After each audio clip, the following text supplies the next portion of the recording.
Hi friends, എല്ലാവർക്കും മല്ലു സ്റ്റോക്കിലേക്ക് സ്വാഗതം.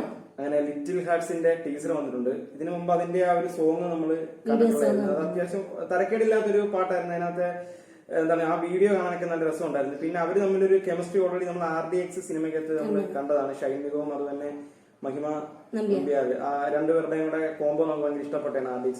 ഈ സിനിമയ്ക്കകത്ത് ആ ഒരു സോങ് നമുക്ക് ഒരുപാട് ഇഷ്ടപ്പെട്ടായിരുന്നു.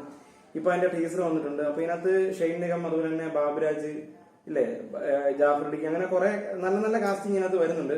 അപ്പൊ ഈ ഒരു പേരും പിന്നെ ഈ ഒരു കാസ്റ്റിംഗ് കേട്ടപ്പോൾ നമുക്ക് തോന്നുന്നത് അത്യാവശ്യം ഒരു കോമഡി ഒക്കെ ഉള്ള ഒരു എന്റർടൈൻമെന്റ് മൂവിയാണെന്ന് തോന്നുന്നത്. അപ്പൊ നമുക്ക് ഇതിന്റെ ടീസർ കണ്ടാലേ കൂടുതൽ അറിയാൻ പറ്റത്തുള്ളൂ. നമുക്ക് നേരെ ടീസർ കണ്ടു നോക്കാം. ബേബി, ഞാൻ ജനിച്ചിരുന്ന നാള് മുതൽ ബേബിനെ കാണുന്നതാണേലും ഇനി മേലെ നാട്ടുകാരെ കൊണ്ട് അതും ഇതും പറയിപ്പിച്ച അത് തന്നെ ഞാനും പറയുന്നു.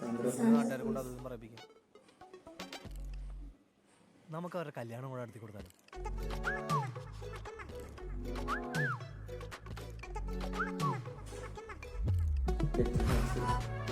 ഇനി ഈ ജാട ചോടിക്കട പരിപാടി കണ്ടിട്ട് അന്തസ്സായിട്ട് നമ്മുടെ ഏലത്തിന്റെ എക്സ്പോർട്ട് ഇങ്ങോട്ട് തുടങ്ങാം.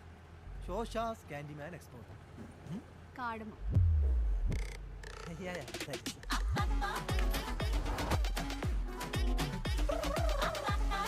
പോയി പണി നോക്കണേ മാറി.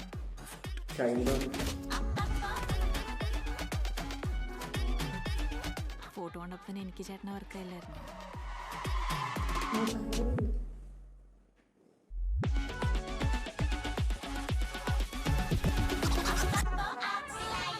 അതെ, നീ അവളെ ഇനി പ്രേമിച്ചില്ലെങ്കിൽ എനിക്ക് പണിയാവോ? എന്റെ ക്ഷമയെ പരീക്ഷിക്കരുത്. പിതാവിനും പുത്രനും പരിശുദ്ധാത്മാവിനും നാമത്തിൽ ആമേൻ. നമ്മൾ പറഞ്ഞതുകൊണ്ട് തന്നെ ഒരു കോമഡി പടമാണെന്ന് തോന്നുന്നു, കോമഡി എന്റർടൈൻമെന്റ് ആണെന്ന് തോന്നുന്നു.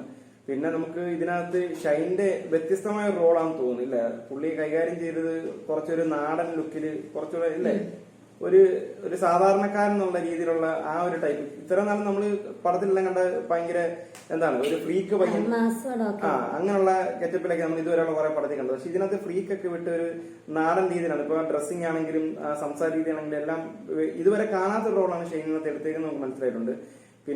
പിന്നെ രഞ്ജി പണിക്കറും അവരുടെ കോംബോ രസമുണ്ട്. എന്ന് വെച്ചാൽ ഇതിലേക്ക് 2-3 ഫാമിലീസിന്റെ കോമ്പിനേഷൻസ് ആണ് ഇതിനകത്ത് കൂടുതൽ കാണാൻ പറ്റുന്നത്. പിന്നെ ഇതിനകത്ത് ബാബുരാജിന്റെ എനിക്കൊന്ന് അത്യാവശ്യം നല്ല കോമഡി ഒക്കെ ഉള്ള ഒരു റോളാണെന്ന് തോന്നുന്നു അദ്ദേഹം കൈകാര്യം ചെയ്യുന്നത്. അപ്പൊ ലാസ്റ്റ് ആ ഒരു സീനകത്തൊക്കെ നമുക്ക് അങ്ങനെയാണ് ഫീൽ ചെയ്യുന്നത്. എന്തുവായാലും ഇതിന്റെ ട്രെയിലറൊക്കെ വന്നാലും നമുക്ക് കൂടുതൽ ഇതിനെപ്പറ്റി അറിയാൻ പറ്റത്തുള്ളൂ. ടീസർ കണ്ട് വലിയ തരക്കില്ലെന്ന് തോന്നുന്നു. പിന്നെ ഇപ്പൊ നമുക്കറിയാലോ, കോമഡിയൊക്കെ ഈ ഒരുപാട് സിനിമകൾ ഇറങ്ങുന്നുണ്ട്. ഒരുപാട് ചില കോമഡികളൊക്കെ ചീറ്റി പോകുന്ന പടങ്ങളെല്ലാം ഫ്ലോപ്പ് ആവുന്നുണ്ട്. അതിനകത്ത് ഈ പുതിയ കോമഡികൾ ആൾക്കാർക്ക് വേണം. ഇപ്പോഴത്തെ ആൾക്കാരുടെ രീതി എന്ന് പറഞ്ഞാൽ ഇപ്പം കണ്ടിന്യൂസ് ആയിട്ട് ഒരേ ടൈപ്പ് കോമഡി വന്നു കഴിഞ്ഞാൽ പിന്നെ അടുത്ത പടത്തിൽ അത് ആർക്കും അക്സെപ്റ്റ് ചെയ്യാൻ പറ്റത്തില്ല. വ്യത്യസ്തത കോമഡിക്ക് അത് കൊണ്ടുവരണം, ആൾക്കാരെ എന്റർടൈൻ ചെയ്യണം. അങ്ങനെയെങ്കിൽ മാത്രമേ ഒരു പടത്തിനകത്ത് കൂടുതൽ സക്സസ് ആകാൻ പറ്റത്തുള്ളൂ. അപ്പൊ അങ്ങനെ പേര് ഒരു ലിറ്റിൽ ഹാർട്സ്, ബിസ്ക്കറ്റിന്റെ ഒരു പേരൊക്കെ അതിന് ചെറിയൊരു സീൻ കാണിക്കുന്നുണ്ട്. അപ്പൊ എന്തായാലും നമുക്ക് നോക്കി ഇതിന്റെ ട്രെയിലർ കാണാൻ നമുക്ക് കൂടുതൽ ഇതിനെപ്പറ്റി കൂടുതൽ മനസ്സിലാക്കാൻ പറ്റും. നല്ലൊരു ചിത്രമായിരിക്കും എന്നാണ് നമുക്ക് തോന്നുന്നത്. അപ്പം അതുവരെ നമുക്ക് വെയിറ്റ് ചെയ്യാമെന്ന് പറഞ്ഞുകൊണ്ട് നിർത്തുന്നു. Okay, by.